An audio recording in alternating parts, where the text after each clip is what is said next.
देश में 3 कृषि कानून लाए गए थे। मकसद ये था कि देश के किसानों को, खासकर छोटे किसानों को और ताकत मिले, उन्हें अपनी उपज की सही कीमत और उपज बेचने के लिए ज्यादा से ज्यादा विकल्प मिले।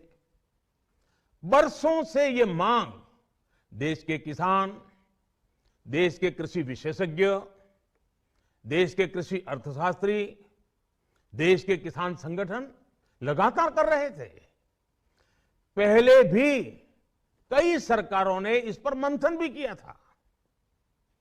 इस बार भी संसद में चर्चा हुई, मंथन हुआ और ये कानून लाए गए। देश के कोने कोने में कोटि कोटि किसानों ने, अनेक किसान संगठनों ने इसका स्वागत किया, समर्थन किया। मैं आज उन सभी का बहुत बहुत आभारी हूं, धन्यवाद करना चाहता हूं। साथियों, हमारी सरकार किसानों के कल्याण के लिए, खासकर छोटे किसानों के कल्याण के लिए, देश के कृषि जगत के हित में, देश के हित में, गांव गरीब के उज्जवल भविष्य के लिए पूरी सत्यनिष्ठा से, किसानों के प्रति पूर्ण समर्पण भाव से, नेक नियत से ये कानून लेकर आई थी। लेकिन इतनी पवित्र बात, पूर्ण रूप से शुद्ध किसानों के हित की बात, हम अपने प्रयासों के बावजूद कुछ किसानों को समझा नहीं पाए। भले ही किसानों का एक वर्ग ही विरोध कर रहा था, लेकिन फिर भी यह हमारे लिए महत्वपूर्ण था। कृषि अर्थशास्त्रियों ने, वैज्ञानिकों ने, प्रगतिशील किसानों ने भी उन्हें कृषि कानूनों के महत्व को समझाने का भरपूर प्रयास भी किया। हम पूरी विनम्रता से, खुले मन से उन्हें समझाते रहे। अनेक माध्यमों से व्यक्तिगत और सामूहिक बातचीत भी लगातार होती रही। हमने किसानों की बातों को, उनके तर्क को समझने में भी कोई कोर कसर बाकी नहीं छोड़ी। कानून के जिन प्रावधानों पर उन्हें ऐतराज था, सरकार उन्हें बदलने के लिए भी तैयार हो गई। 2 साल तक हमने इन कानूनों को सस्पेंड करने का भी प्रस्ताव दिया। इसी दौरान ये विषय माननीय सर्वोच्च न्यायालय के पास भी चला गया। ये सारी बातें देश के सामने है, इसलिए मैं इनके अधिक विस्तार में नहीं जाऊंगा। साथियों, मैं आज देशवासियों से क्षमा मांगते हुए सच्चे मन से और पवित्र हृदय से कहना चाहता हूं कि शायद हमारी तपस्या में ही कोई कमी रही होगी, जिसके कारण दिए के प्रकाश जैसा सत्य कुछ किसान भाइयों को हम समझा नहीं पाए। आज गुरु नानक देव जी का पवित्र प्रकाश पर्व है। ये समय किसी को भी दोष देने का नहीं है।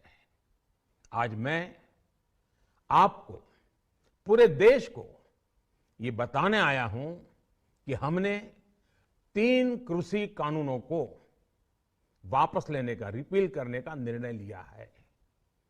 इस महीने के अंत में शुरू होने जा रहे संसद सत्र में, इसी महीने में, हम 3 कृषि कानूनों को रिपील करने की संवैधानिक प्रक्रिया को पूरा कर देंगे। साथियों, मैं आज अपने सभी आंदोलनरत किसान साथियों से आग्रह कर रहा हूं, आज गुरु पर्व का पवित्र दिन है। अब आप अपने अपने घर लौटे, अपने खेत में लौटे, अपने परिवार के बीच लौटे। आइए एक नई शुरुआत करते हैं, नए सिरे से आगे बढ़ते हैं।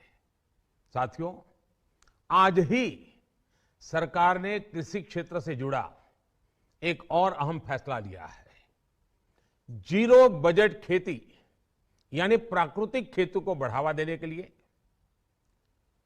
देश की बदलती आवश्यकताओं को ध्यान में रखकर क्रॉप पैटर्न को वैज्ञानिक तरीके से बदलने के लिए एमएसपी को और अधिक प्रभावी और पारदर्शी बनाने के लिए ऐसे सभी विषयों पर भविष्य को ध्यान में रखते हुए निर्णय लेने के लिए एक कमेटी का गठन किया जाएगा।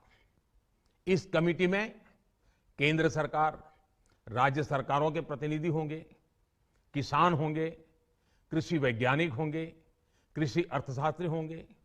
साथियों, हमारी सरकार किसानों के हित में काम करती रही है और आगे भी करती रहेगी। मैं गुरु गोविंद सिंह जी की भावना में अपनी बात समाप्त करूंगा। देहि शिवावर मोहे इहे, शुभ कर्मन ते कबहू न टरो। हे देवी, मुझे ये वर दीजिए कि मैं शुभ कर्म करने से कभी पीछे ना हटूं। जो किया किसानों के लिए किया, जो कर रहा हूं देश के लिए कर रहा हूं। आप सभी के आशीर्वाद से मैंने मेहनत में पहले भी कोई कमी नहीं की थी। आज मैं आपको विश्वास दिलाता हूं कि अब और ज्यादा मेहनत करूंगा ताकि आपके सपने साकार हो सके, देश के सपने साकार हो सके। आपका बहुत बहुत धन्यवाद। नमस्कार।